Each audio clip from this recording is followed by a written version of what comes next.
आज का इजराइल 1948 में बना राष्ट्र है जो यूरोप में विशेषकर हिटलर के समय सताए गए यहूदियों को स्वतंत्र देश देने के उद्देश्य से मध्य पूर्व में उनकी पुरानी मातृभूमि के क्षेत्र में वजूद में आया और जिसके मध्य पूर्व में फिलिस्तीनियों और अरब देशों से झगड़ों की खबरें आती रहती हैं।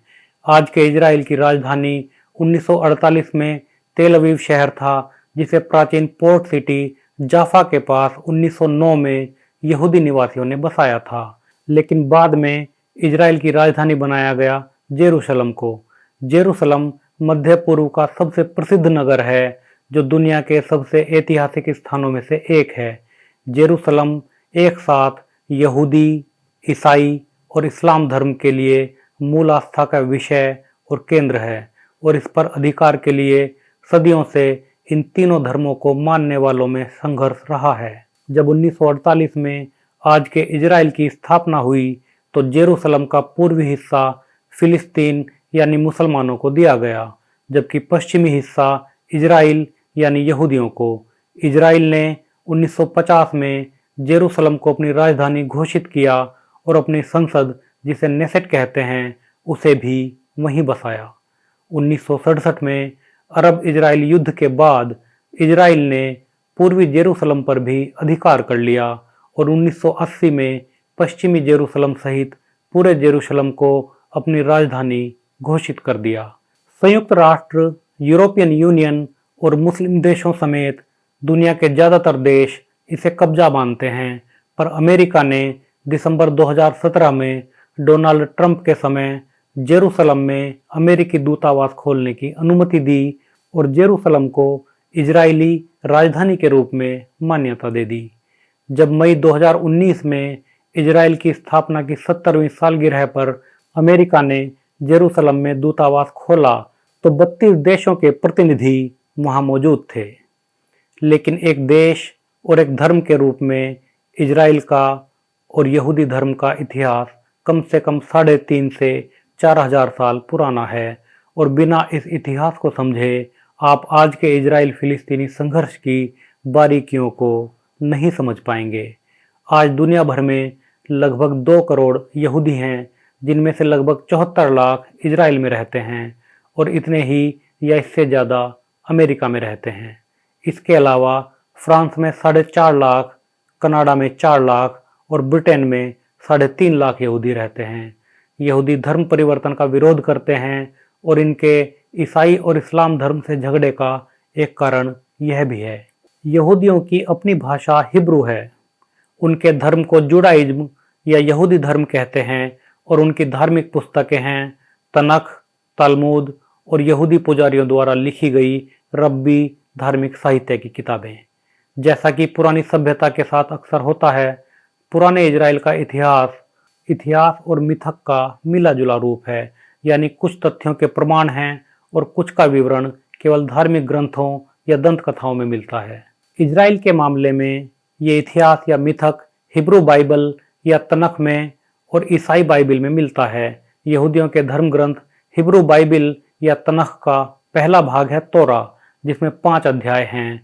ये अध्याय मोटे तौर पर यहूदियों के पैगंबर मूसा या मोजेज के लिखे माने जाते हैं और यहूदी, ईसाई और इस्लाम तीनों धर्मों में इस किताब में लिखी बातों को मोटे तौर पर सच माना जाता है।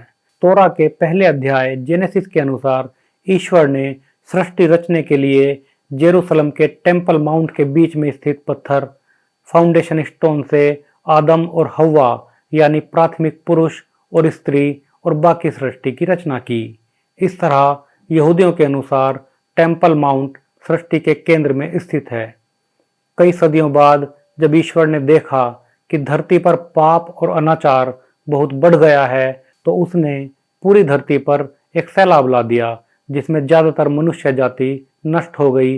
पर ईश्वर के आदेश पर नाव बनाने के कारण आदम की 10वीं पीढ़ी के वंशज नूह, उनका परिवार और सभी तरह के जानवरों की किस्में उस नाव में बैठने के कारण बच गए और सृष्टि चलती रही। सृष्टि के नाश की और फिर से उत्पत्ति की ये कथा भारत के मिथकों में उपलब्ध मनु की कथा जैसी ही है। इस सृष्टि विनाशक तूफान के 350 साल बाद 950 साल की उम्र में नूह की मृत्यु हो गई। धार्मिक ग्रंथ के अनुसार धीरे धीरे मनुष्य की आयु घटती चली गई। फिर नूह की 10वीं पीढ़ी में अब्राहम नाम के पैगंबर हुए, जिनका परिवार आज के इराक के दक्षिणी इलाके में रहता था। अब्राहम ईश्वर भक्त थे और ईश्वर की सेवा में अपने पुत्र इसहाक की बलि देने के लिए भी तैयार हो गए थे। ईश्वर के आदेश पर वो आज के तुर्की के इलाके हारान में आकर रहने लगे। वो एक पैगंबर यानी पृथ्वी पर ईश्वरीय दूत थे और ईश्वर ने उनसे वायदा किया था कि उन्हें एक प्रोमिस्ड लैंड दी जाएगी, जहां एक महान देश पर उनके वंशज शासन करेंगे। इस तरह 75 साल की उम्र में ईश्वर के आदेश पर अब्राहम अपनी पत्नी और बच्चों को छोड़कर जॉर्डन नदी के पश्चिमी किनारे पर स्थित बेथल इलाके में आए और वहां उन्होंने अपना शामियाना लगा लिया। अब्राहम के वंशजों में इजराइली, इस्माइली, असीरियन और बाकी कई कबीलों ने कई देशों पर राज किया। 175 साल की उम्र में अब्राहम की मृत्यु हो गई और उन्हें आज के वेस्ट बैंक के शहर हेब्रोन में दफनाया गया।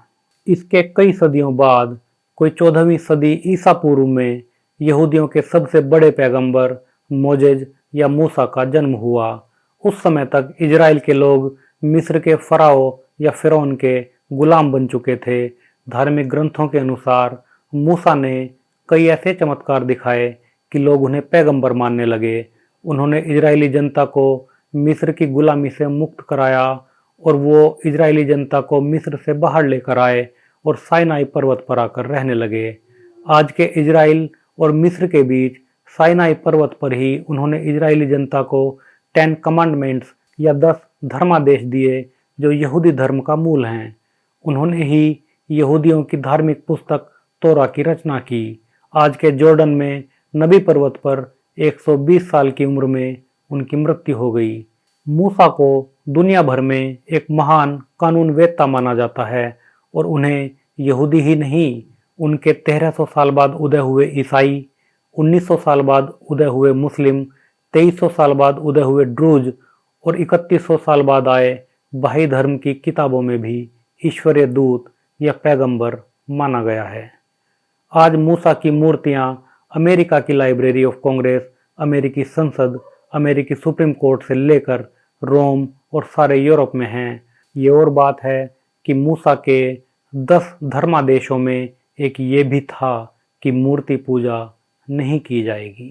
एक राज्य के निवासियों के रूप में सबसे पहले इजराइल शब्द का जिक्र 1200 ईसा पूर्व यानी अब से कोई 3200 साल पहले के मेरनेप्ता स्टेल नाम के मिस्र के एक अभिलेख में मिलता है। सौल, डेविड और सोलोमन जैसे राजाओं के समय इजराइल में एकीकृत राज्य का निर्माण किया गया। राजा सोलोमन ने जेरूसलम में फाउंडेशन स्टोन वाली पहाड़ी पर यहूदियों के एक पवित्र मंदिर का निर्माण कराया, जिसे टेम्पल माउंट कहा गया। ये यहूदी जनता के लिए सबसे पवित्र स्थान था। बाद में इजरायली राज्य 2 हिस्सों इजराइल और जूडा में बट गया। इनमें से इजराइल राज्य को 722 ईसा पूर्व में नए असीरियन साम्राज्य ने युद्ध में हराकर नष्ट कर दिया और 582 ईसा पूर्व में नए बेबीलोन साम्राज्य के राजा नबूकदनेस्सर या नबूकदनेस्सर द्वितीय ने जूडा राज्य को भी युद्ध में हराकर नष्ट कर दिया। इस लड़ाई में नबूकदनेस्सर द्वितीय ने यहूदी राजा सोलोमन द्वारा जेरूसलम में बनवाए गए फर्स्ट टेम्पल को भी नष्ट कर दिया और सारी यहूदी जनता को बेबीलोन भेज दिया गया। 29 अक्टूबर 539 ईसा पूर्व में पारसी चक्रवर्ती सम्राट साइरस महान ने नव बेबीलोनिया साम्राज्य को जीता और अगले साल 538 ईसा पूर्व में उसने यहूदियों से अपने पुराने देश इजराइल में लौटने का आग्रह किया। यहूदियों का वनवास इस तरह साइरस महान ने समाप्त कर दिया। इस कारण यहूदी इतिहास में साइरस महान का नाम बड़ी श्रद्धा के साथ लिया जाता है। जेरूसलम वापस लौटने पर यहूदियों ने फिर से एक यहूदी मंदिर का निर्माण किया, जिसे सेकंड टेम्पल या दूसरा मंदिर कहा गया। इसी समय यहूदी धर्म ग्रंथ तोरा को लिपिबद्ध भी किया गया।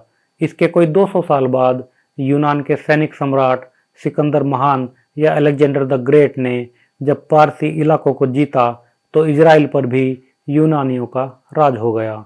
यूनानियों ने बहुत समय तक तो यहूदियों की धार्मिक आज़ादी में दखल नहीं दी, लेकिन 168 ईसा पूर्व में एक सेल्यूकिड राजा एंटियोकस चतुर्थ ने यहूदियों का सांस्कृतिक दमन किया और जेरूसलम शहर को और सेकंड टेम्पल को लूटा, अपवित्र किया और ध्वस्त कर दिया, जिसके जवाब में यहूदियों ने लंबी छापामार लड़ाई लड़ी। 58 साल के संघर्ष के बाद 110 ईसा पूर्व में यहूदी एक स्वतंत्र राज्य कायम करने में सफल रहे। उधर यूरोप में यूनानी साम्राज्य के बाद रोमन साम्राज्य का उदय हुआ, जिसके एक प्रसिद्ध सेनापति पोम्पेई ने 63 ईसा पूर्व में जेरूसलम पर आक्रमण कर दिया और फिर से यहूदियों की आज़ादी छीन ली। रोमन साम्राज्य ने हेरोद को इजरायली क्षेत्र का क्षेत्रीय राजा नियुक्त किया। हेरोद एक यहूदी था जिसकी रोम के प्रति स्वामी भक्ति थी, लेकिन उसने सेकंड टेम्पल का भी पुनरुद्धार किया और टेम्पल माउंट के क्षेत्र का भी विस्तार किया। हेरोद की मृत्यु के बाद रोमन साम्राज्य ने इजरायली क्षेत्र पर सीधे राज करना शुरू कर दिया। रोमन साम्राज्य इस जूडिया राज्य में एक गवर्नर के माध्यम से राज करता था। लगभग इसी समय 6 ईसा पूर्व से 4 ईस्वी सन के बीच जेरूसलम से 10 किलोमीटर दूर दक्षिण में बेतलहम में एक यहूदी के घर ईसा मसीह का जन्म हुआ। ईसा मसीह ने यहूदी धर्म से अलग एक नया धर्म चलाया, क्रिश्चियनिटी या ईसाई धर्म। एक नए धर्म का प्रचार करने के कारण जूडिया राज्य के 5वें रोमन गवर्नर पोंटियस पिलेटस के आदेश पर जीसस क्राइस्ट पर जूडिया राज्य के स्थानीय राजा हेरोद एंटिपास की अदालत में मुकदमा चलाया गया और 37 से 39 ईस्वी में उन्हें जेरूसलम में सलीब पर टांगकर मृत्युदंड दे दिया गया। सन 66 ईस्वी में यहूदियों ने रोमन साम्राज्य के विरुद्ध विद्रोह किया, जिसे बेरहमी से कुचल दिया गया।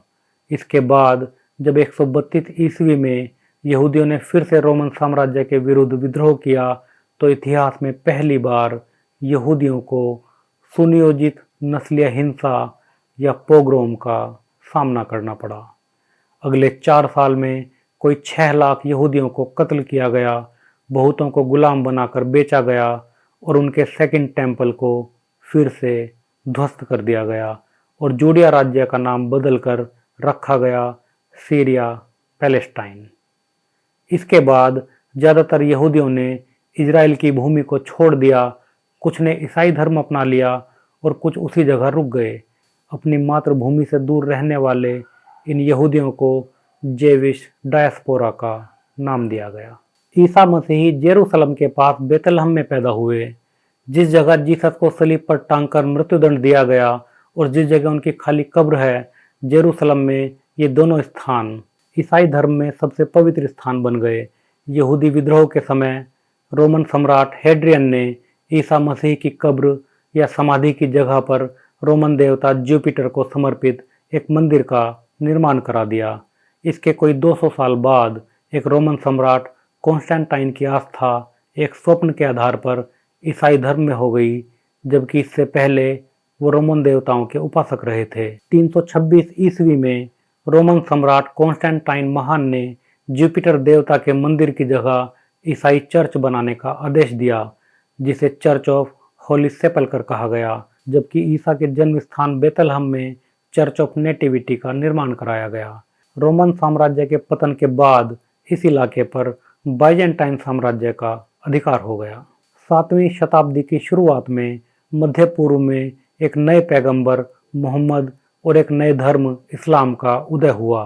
कुरान के 17वें अध्याय अल-इसरा के अनुसार एक ही रात में पैगंबर मोहम्मद ने फरिश्ते जिब्राइल द्वारा दिए गए जादुई घोड़े बुराक पर बैठकर पहले मक्का से जेरूसलम की पवित्र पहाड़ी की यात्रा की और फिर वहां से स्वर्ग जाकर उन्होंने पूर्व पैगंबरों अब्राहम, मूसा और जीसस से भेंट की और फिर उसी रात वापस आ गए। ये सारी घटना 26 फरवरी 621 की बताई जाती है।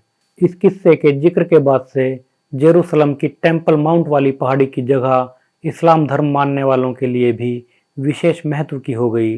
खुद पैगंबर मोहम्मद भी मदीना में हिजरत से पहले हिजरी वर्ष में लगभग 16 महीने जेरूसलम की दिशा में ही नमाज अदा करते रहे, लेकिन दूसरे हिजरी वर्ष में मुसलमानों ने अपना किबला या प्रार्थना की दिशा मक्का की ओर कर ली। इसलिए बाद में जेरूसलम में बनी मस्जिद अल अक्सा को किबला अव्वल भी कहा गया। खलीफा उमर के शासनकाल में 637 ईस्वी में जेरूसलम पर मुसलमानों ने आक्रमण किया और उस पर अधिकार कर लिया। यहाँ टेम्पल माउंट के फाउंडेशन स्टोन के दक्षिण में खलीफा उमर ने 637 ईस्वी में ही एक छोटी सी मस्जिद यानी किबला अव्वल का निर्माण कराया। 691 में मुवैयद खलीफा अब्दुल मालिक ने फाउंडेशन स्टोन के ऊपर एक 8 कोण वाली इस्लामिक इमारत का निर्माण कराया, जिसे कुब्बत अल सखरा या डोम ऑफ द रॉक का नाम दिया गया।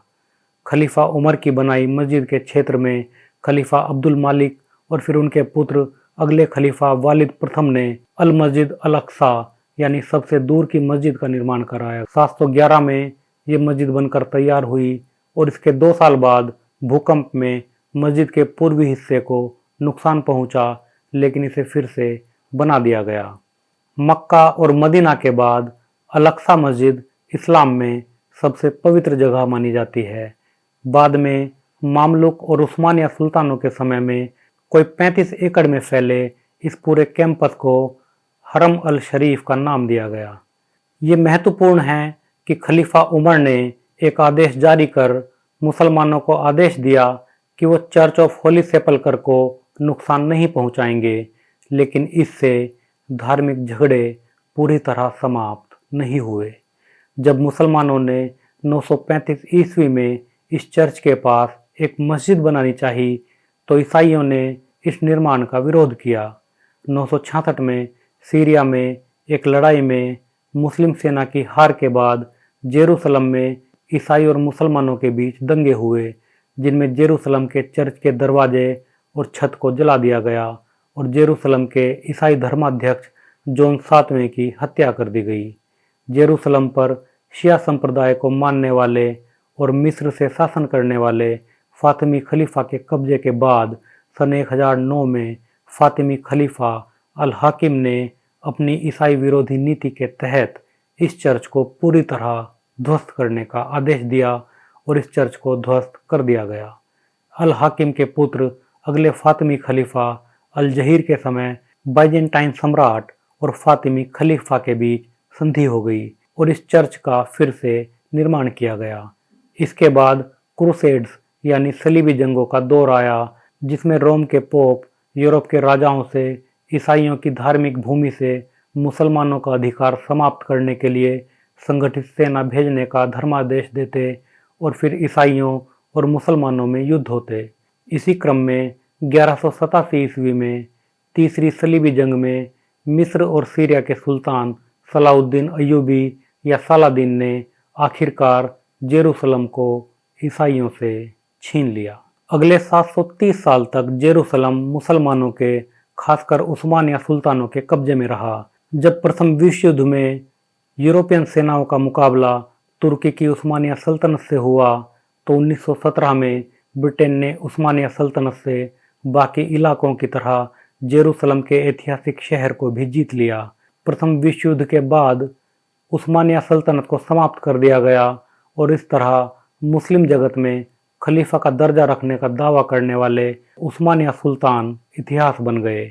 विश्व युद्ध के बाद मित्र सेनाओं ने जिन क्षेत्रों को युद्ध में जीता था उन्हें मैंडेट सिस्टम के आधार पर ब्रिटेन और फ्रांस ने आपस में बांट लिया।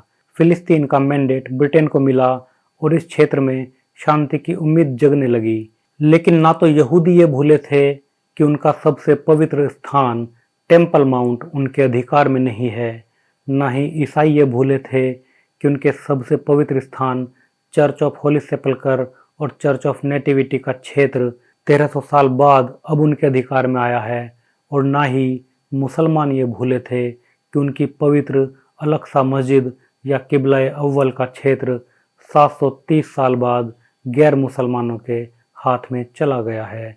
यहूदियों को अपनी मातृभूमि की तलाश थी और अब शायद उनके इस स्वप्न के सच होने का समय आ गया था।